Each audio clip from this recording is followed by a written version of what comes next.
আল্লাহর ওলি হওয়া সম্ভব? কারণ আমরা অনেকে জানি নিজামুদ্দিন আউলিয়ার কথা, যিনি 101টা খুন করে আল্লাহর ওলি হয়েছিলেন। 100টা খুন করে তারপরে আল্লাহর ওলি হয়েছে, এর আগে ওলি হতে পারেন নাই। আমার ভাইয়ের কথা হলো খুন করেছে, এটা আমার পয়েন্ট না, প্রশ্ন না। আমার কথা হলো উনি মায়ের গর্ভে থাকা অবস্থায় মানুষ খুন করলো কিভাবে? এটা একটা হাকিকত আছে না? অবশ্যই হাকিকত আছে। আমার বড় পীর আব্দুল কাদের জিলানী রাহমাতুল্লাহ আলাইহির আব্বা ছিলেন আবু সালেদ মুসা জঙ্গি, ওনার মায়ের নাম ছিলেন উম্মে খাইরুম মা ফাতেমা। এই আবু সালেদ মুসা জঙ্গি একদিন ঘটনাক্রমে বাড়িতে ছিলেন না, ওনার ব্যস্ততার জন্য বাড়ি থেকে বাহিরে কোথাও গেছিলেন। তখন তার মা বাড়িতে একা। বড় পীর আব্দুল কাদের জিলানী রাহমাতুল্লাহ আলাইহি উনি হলেন মায়ের গর্ভে। এই সময় বাড়িতে এক ভিক্ষুক ভিক্ষার ছল ধরে আইসা বলতেছে, বাড়িতে কেউ আছেন? আমাকে কিছু ভিক্ষা দিবেন। বাড়ি থেকে কোনো সারা শব্দ আওয়াজ আসে না। ভিক্ষুক আবারও বললেন, বাড়িতে কেউ আছেন? আমাকে কিছু দিবেন। আওয়াজ আসলো না। তৃতীয়বার বললেন, বাড়িতে কেউ আছেন? আমাকে কিছু দিবেন। এই কথা বলার পর মা জননী মনে মনে চিন্তা করে, বাড়িতে যেহেতু কেহ নাই, ভিক্ষুককে তো আর খালি ফিরানো যায় না, আমি কিছু দিয়ে ফেলি।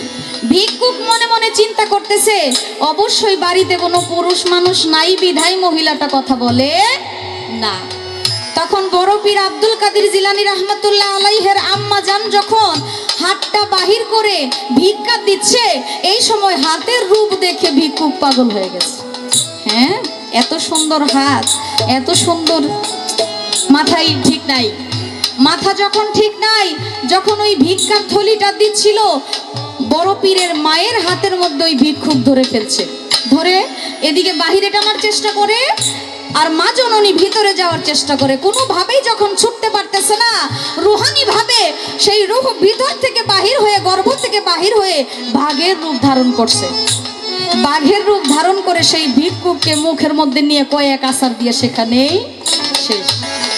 মায়ের ইজ্জত রাখতে গিয়ে বড় পীর খুন করেছিল। আপনি জানেন না, এই যে চট্টগ্রাম বাইজিদ বোস্তামি, উনি কেন আল্লাহর ওলি হয়েছে?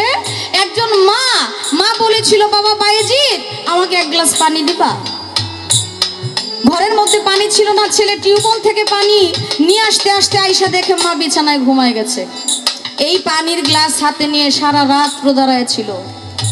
যখন মায়ের ঘুম ভাঙলো, মা বলল, বাবা তুমি এখানে কেন দাঁড়িয়ে আছো?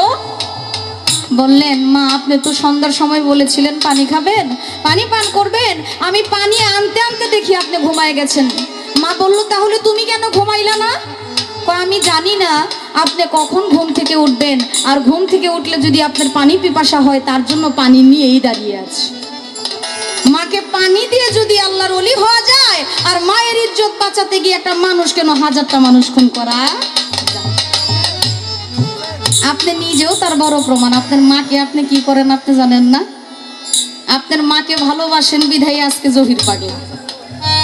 এই মার ভালোবাসা, বাবার ভালোবাসা, মায়ের গুণ, মাকে ভালোবাসার কারণে আজকে জহির পাগলার অস্তিত্বটা রয়ে গেছে। এটা শুধু মায়ের ভালোবাসা। আল্লাহ রাসূলের দয়া তো অবশ্যই আছে, কিন্তু মায়ের যে ভালোবাসা, মায়ের যে দোয়া, সেটা সরাসরি আল্লাহ পাকের আরশে চলে। চেষ্টা করলাম আপনার একটা জবাব দেওয়ার জন্য। আরেকটা প্রশ্ন আপনি রেখেছেন যে 18 পারা সিপারা কেন পড়লো, এটা একটু গান গায়ে নেই।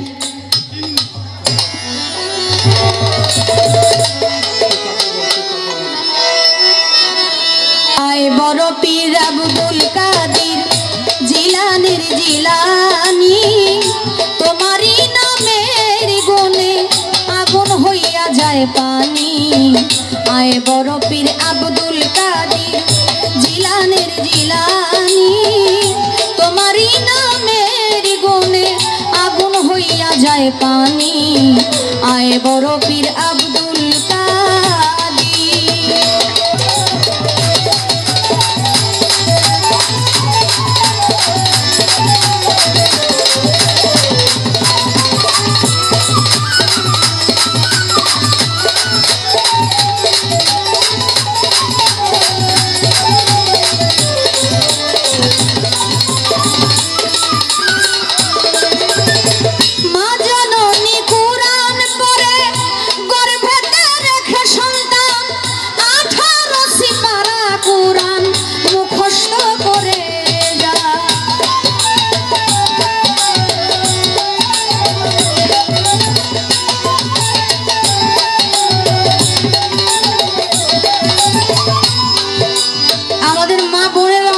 আছেন এখানে, সন্তান যখন গর্ভে থাকে বাড়িতে কিন্তু শুধু সন্তান নিয়ে মানুষ পড়ে থাকেন, আরো কাজ আছে না মা বোনের? রান্না করতে হয়, ঘর ঝাড়ু দিতে হয়, উঠান ঝাড়ু দিতে হয়, স্বামীর সেবা করতে হয়, আরো বাচ্চা থাকলে তাদের খেয়াল রাখতে হয়, ইবাদত করতে হয় এবং শ্বশুর শাশুড়ির সেবাও করতে হয়। একটা মানুষ কি এত কিছু ট্যাকেল দিয়ে সব কিছু করা সম্ভব? সম্ভব না। কারণ রান্না করতে সময় লাগে। সকাল ফজরের আজানের সময় উঠলো, ওঠার পর ফজরের নাম মানে অজু করলেন, পয় পরিষ্কার হয়ে অজু করে যখন সালাদ কায়েম করলেন, তখন কিছু সালাদ কায়েমের পরে হালকা একটু কোরআন শরীফ পড়ে। এটা আমার মা বোনেরা পরে, আমিও যদিও সকল সময় না হলেও চেষ্টা করি। কোরআন তেলাওয়াত ফজরের সময় একটু হয়। সারা দিন কাজ, সকালের নাস্তা, দুপুরের খাবার তৈরি করে গোসল করতে, খাওয়া দাওয়া করতে করতে 2টা-3টা বেজে যায়। তখন জোহরের সালাদটা কায়েম করে আবার একটু কোরআন শরীফ নিয়ে বসে। এরকম ভাবে পড়তে পড়তে 18 পারা কোরআন তেলাওয়াত করেছিলেন তার মা। আর সেটা বড় পীর আব্দুল কাদের জিলানী রাহমাতুল্লাহ আলাইহি মায়ের গর্ভে থেকে এটা মুখস্থ করেছিল। কারণ ওনার মা 18 পারা পর্যন্ত পড়ার পর উনি দুনিয়াতে ভূমিষ্ঠ হন, দুনিয়াতে আগমন হয়। তারপর ওনাকে সামনে রেখে যখন 12 পারা পড়লেন, তখন 30 পারা মুখস্থ হইল। এটাই হইলেন আপনার হাকিকত। তার জন্য কবির ভাষায় বলেছেন, মা জননী কোরআন পড়ে গর্ভেতে রেখে সন্তান, 18 পারা কোরআন মুখস্থ করে যান। মায় জানে না ছেলের খবর, মায় জানে না ছেলের খবর, যিনি গর্ভধারণী। তোমারই নামের গুণে আগুন হইয়া যায় পানি। আয় বড় পীর আব্দুল কাদের।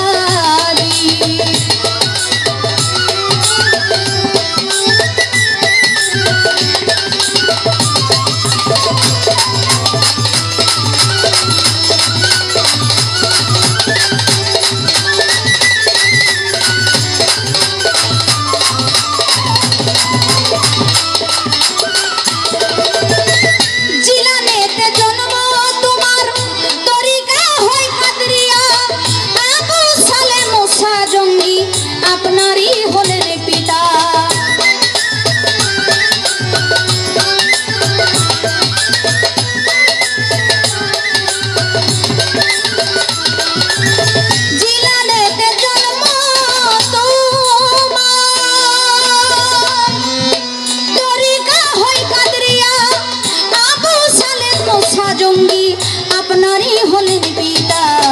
উম্মে খাইরুম মা ফাতেমা, উম্মে খাইরুম মা ফাতেমা, যিনি গর্ভধারণী।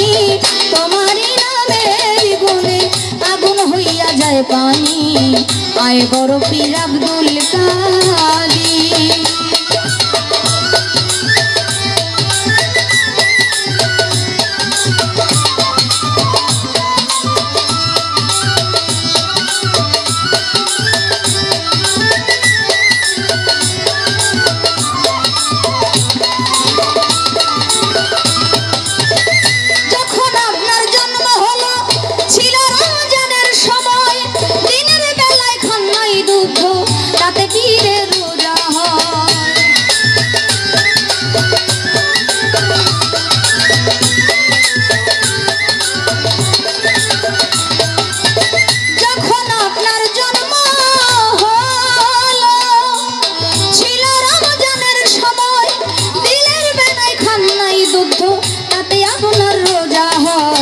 আপনার কাছে হার মেনেছে,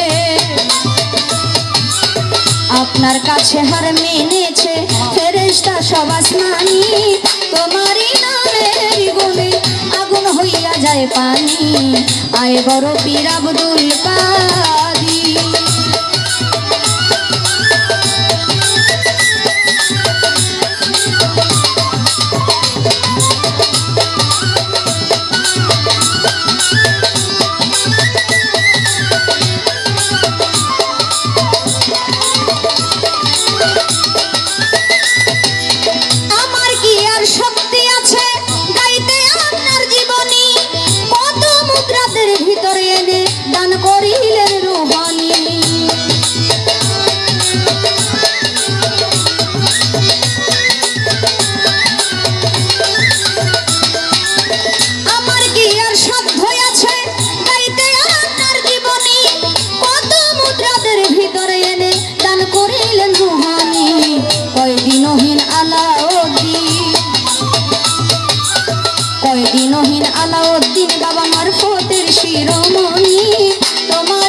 যায় পানি।